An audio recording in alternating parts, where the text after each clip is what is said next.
The sun filtered through the sycamore trees of Piedmont Park as families gathered on the Georgia Tech campus, buzzing with excitement. Graduates in navy robes clustered for selfies, tassels swaying in the breeze. I held the program tightly in my hands, trying not to crease it. It had her name printed in bold. Amara Jenkins, B.S. in Biomedical Engineering. My daughter. Our pride. "Where is he?" I murmured to myself, scanning the crowd. Dressed in a champagne-colored dress Amara helped me pick out, I stood near the west lawn where we agreed to meet after the ceremony. My husband, Darren, had been distant lately, but I thought he'd show up for this. He had to. Then I spotted him, walking briskly across the lawn. But he wasn't smiling. He didn't wave. He didn't even look me in the eye. "Darren," I called, stepping forward. He didn't stop. He came close enough to hand me a folded note and whispered, "I'm sorry, I can't do this anymore." And just like that, he walked away. Past the students, past the parents, past our life. I stood frozen. The cheers around me became muffled echoes. My world had just cracked open. Amara was radiant when she spotted me in the crowd. Her cap tilted slightly, cords draped over her shoulders. "Mom," she beamed, rushing into my arms. "Can you believe it? We made it." I swallowed the lump in my throat and forced a smile. "Yes, baby. You did it. I'm so proud of you." She looked around. "Where's Dad?" I hesitated, clutching the note he gave me in my palm like it might burn a hole through my skin. He had to step away. Something urgent came up. The lie tasted like ash in my mouth, but this was her day. I couldn't let it be stained by his cowardice. We took photos. I cheered louder than anyone as she crossed the stage. I smiled so wide my cheeks ached. But inside I was spiraling, angry, confused, heartbroken. Later in the restroom, I locked myself in a stall and finally unfolded the note. "I'm sorry, Karen. I haven't been happy for a long time. I need to find myself. Don't hate me." A sob broke from my chest. But I couldn't fall apart. Not yet. Amara still didn't know her father had walked out on us. Back at home, the graduation balloons clung to the ceiling. Leftover cupcakes sat untouched. Amara was out with friends celebrating. I sat at the dining table, staring at the seat Darren always occupied, now hauntingly empty.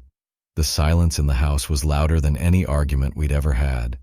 I pulled out my wedding album, flipping through pages of smiles I no longer recognized. Was it all a lie? Had he been planning this? But grief soon gave way to something sharper. Resolve. I stood up, walked to the mirror, and wiped the tears from my face. "No," I whispered. "You don't get to break me like this." That night I opened my laptop and started researching. Life coaches, travel programs, part-time MBA courses. I'd put everything on hold for our family, my dreams, my ambition, my voice. No more. I wasn't going to fall apart quietly. I was going to rise. And the world would see it, including him. Then came a knock at the door. Late. Hesitant. I opened it slowly, and standing there, in the dim porch light, was someone I hadn't seen in nearly 20 years. A ghost from my past with eyes full of unfinished stories. I froze in the doorway, heart thudding. "Jesse?"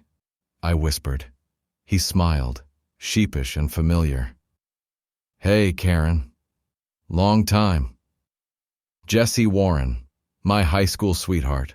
The boy who used to walk me home from Henderson High, who played guitar at the music shop in Decatur, who I almost ran away with before life pulled us in different directions. I hadn't seen him since sophomore year of college. What are you doing here?" I asked, gripping the doorframe. "I was in town for a gig," he said, holding up his guitar case. "Saw Amara's graduation announcement on Facebook.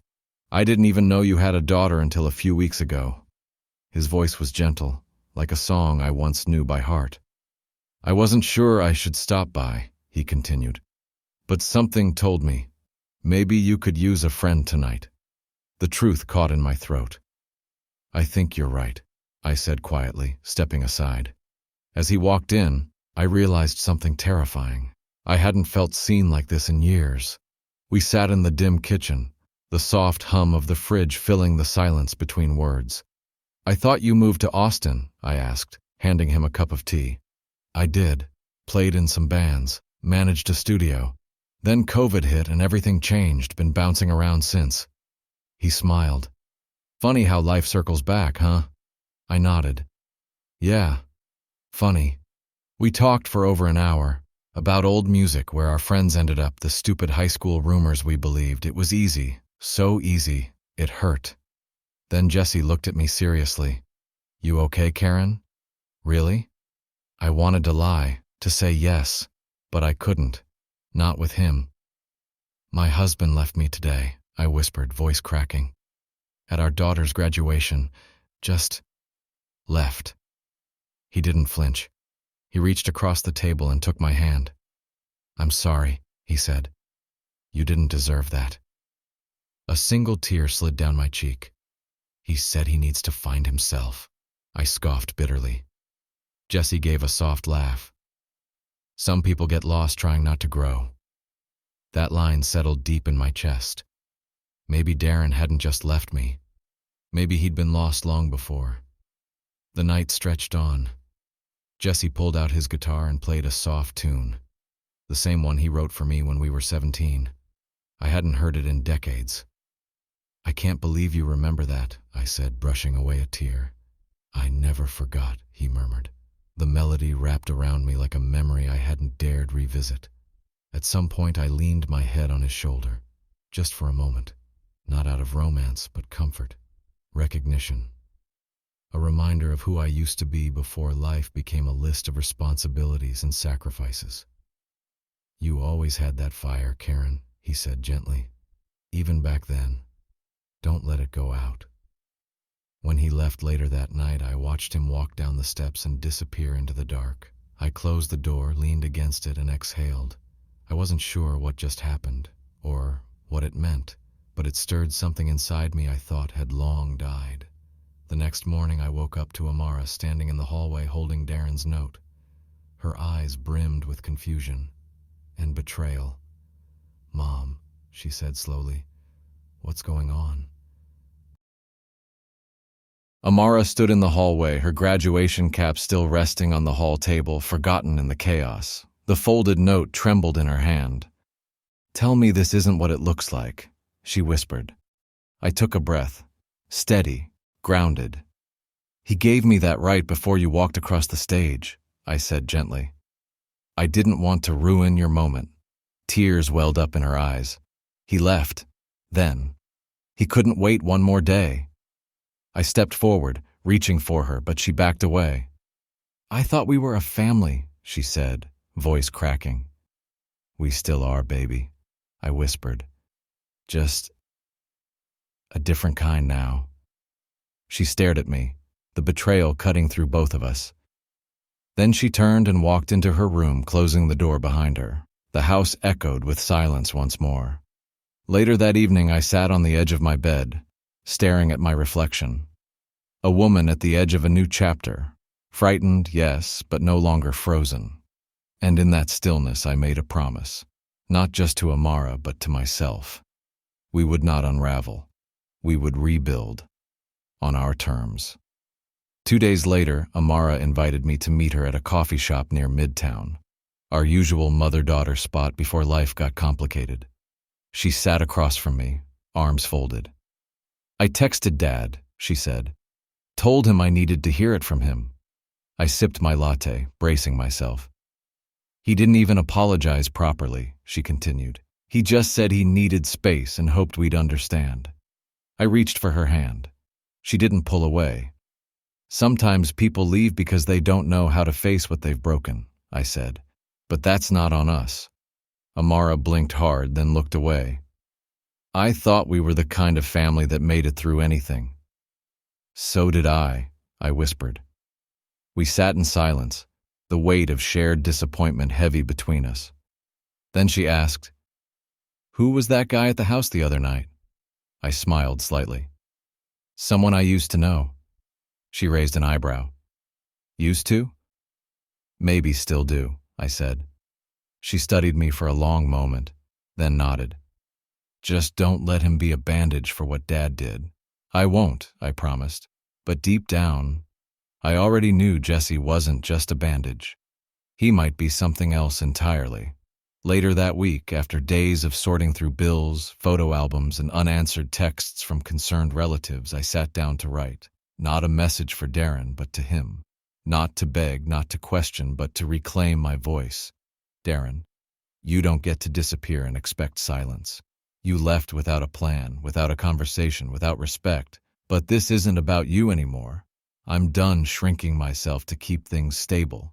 You broke something, but you didn't break me. I'm rebuilding, Darren.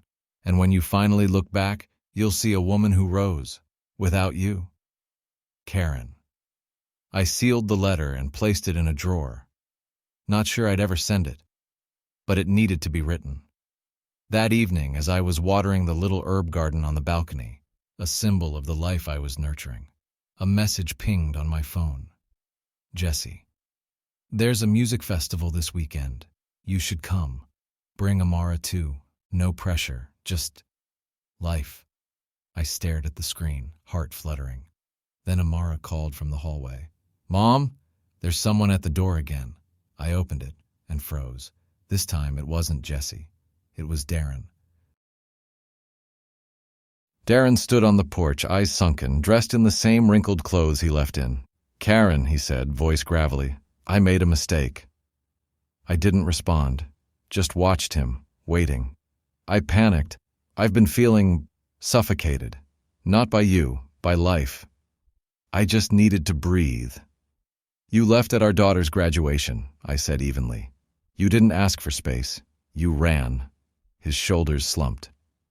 I know. I was wrong. Behind me, Amara hovered in the hallway. Her arms were crossed, jaw clenched. I want to make things right, he added. I laughed bitterly. What exactly does that mean?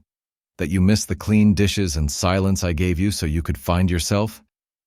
He flinched. I miss us. There is no us anymore, I said. He turned to Amara. Can we talk? She shook her head. You walked out. You don't get to stroll back in like nothing happened.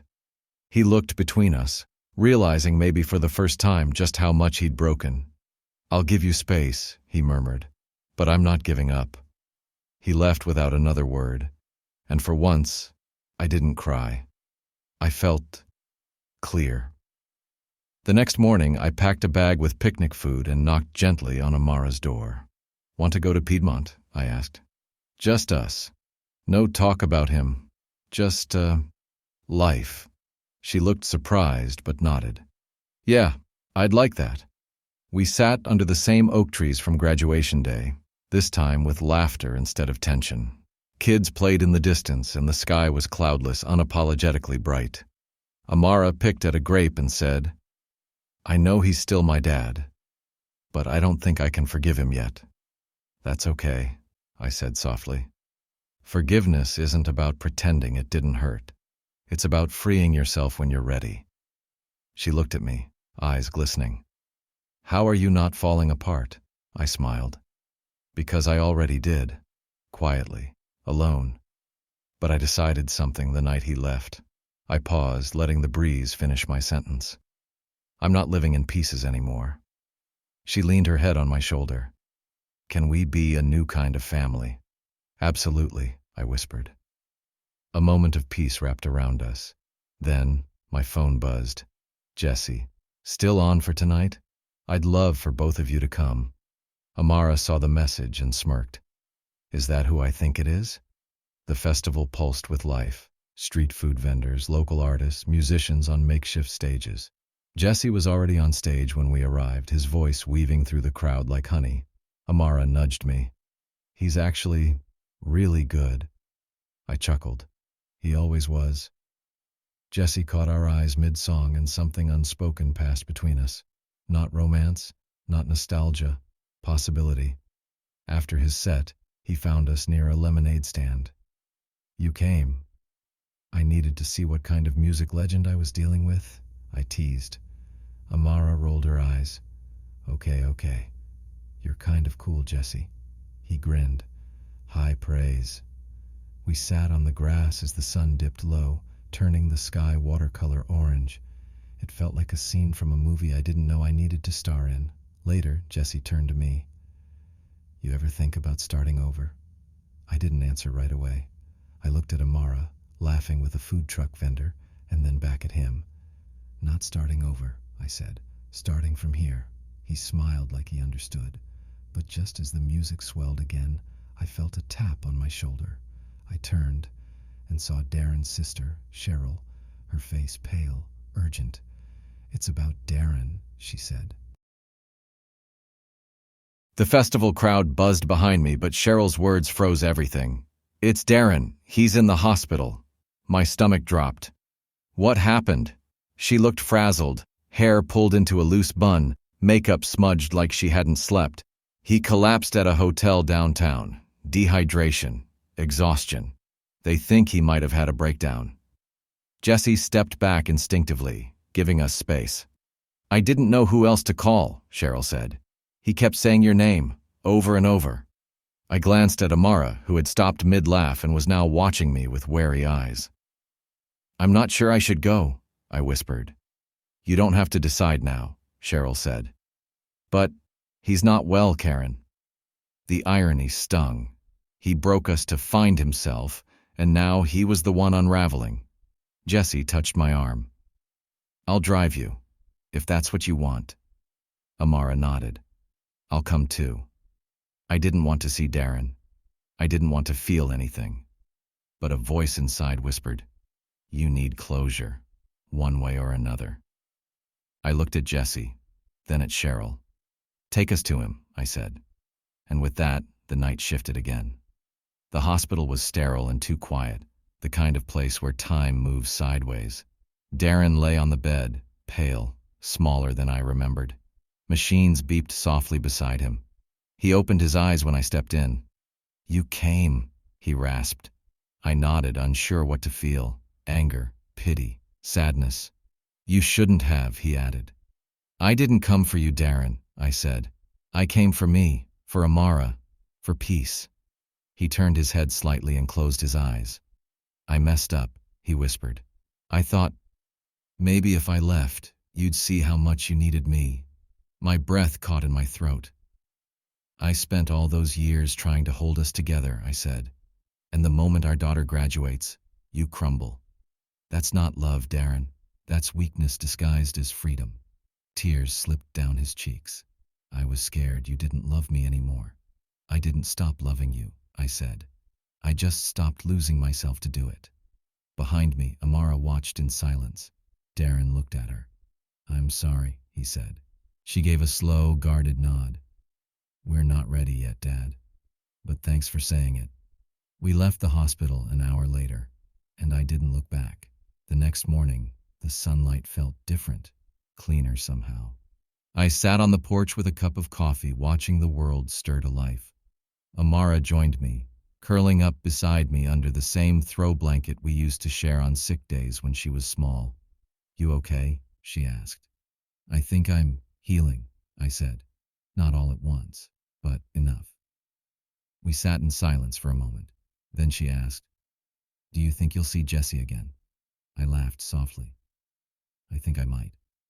"I like him," she said. "He sees you." Those words stayed with me all day. That afternoon, I found Jesse at the music shop where he was teaching lessons part-time. He looked surprised but happy. "You came back," he said. I walked in, heart steady. "I'm not running anymore," I said. "From pain, from love, from me." He smiled. "Then maybe it's time to write a new song." That evening, as I stood in front of my bathroom mirror, I looked at the woman I'd become, scarred but whole. But just as I reached to turn off the light, my phone buzzed again. Unknown number. One sentence. "I need to tell you the truth about Darren." The next morning, I sat alone at a coffee shop in Midtown, fingers wrapped around a warm mug. The unknown caller had asked to meet in person. Against my better judgment, I said yes, because some part of me needed to understand the whole truth. A woman walked in, mid-40s, nervous. She spotted me and hesitated before approaching. "Karen?" I nodded slowly. You're the one who texted? She sat. My name is Felicia. I used to work with Darren. We were close. Her eyes searched mine for judgment. I'm not here to cause trouble, she said quickly. But I think you deserve to know why he really left. I tensed. He didn't just have a breakdown. Darren found out last year he might be infertile. He never told you. When Amara got accepted into college, it pushed him over the edge. He thought maybe she wasn't his. The air left my lungs. That's why he left, Karen. Not because he stopped loving you, because he stopped believing you. I stared at her, stunned. You needed the truth, Felicia said. Even if it's ugly. She left before I could ask more. And I sat there, coffee cold, heart colder. I didn't sleep that night.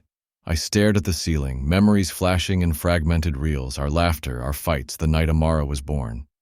The next day, I sat across from Amara and told her everything, every brutal detail. I want to take the test, she said calmly. I want him to know the truth. I don't want you to feel you have to, I replied. I don't, she said. But I want to, for me. We did it together. A cheek swab, sealed envelope, and a week of waiting that felt like an eternity. When the results came, I held the envelope in shaking hands. Amara opened it. A silence stretched between us. Then she whispered, "He's my dad." I exhaled hard. My heart cracked open. Not in pain this time, but something like peace. He wasted everything for a fear that was never real, I said. Amara nodded.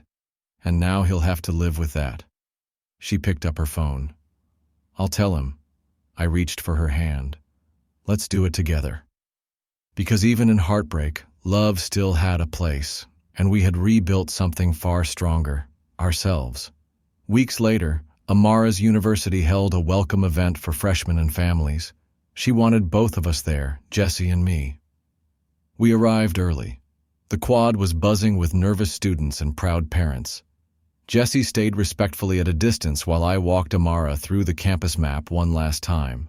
Then I saw him, Darren, thinner, quieter, eyes swollen with something that might have been regret or humility. Amara stepped forward. Hi, Dad. His face crumbled, but he held steady. I got the test, she said. You're my father, and I love you, but I'm still angry. He nodded. I'll carry that, for as long as you need. She hugged him, brief but real. And then she turned to me. Ready, Mom? I nodded, eyes misty. As we walked away, Darren called my name. Karen, I turned. I don't expect anything, but I hope you find happiness. You deserve it. I nodded once. Jesse joined me as we crossed the quad, his fingers gently finding mine. And I realized I hadn't just survived betrayal. I had reclaimed my life. This wasn't just a story of what he did. It was a story of what I did, the moment I chose myself.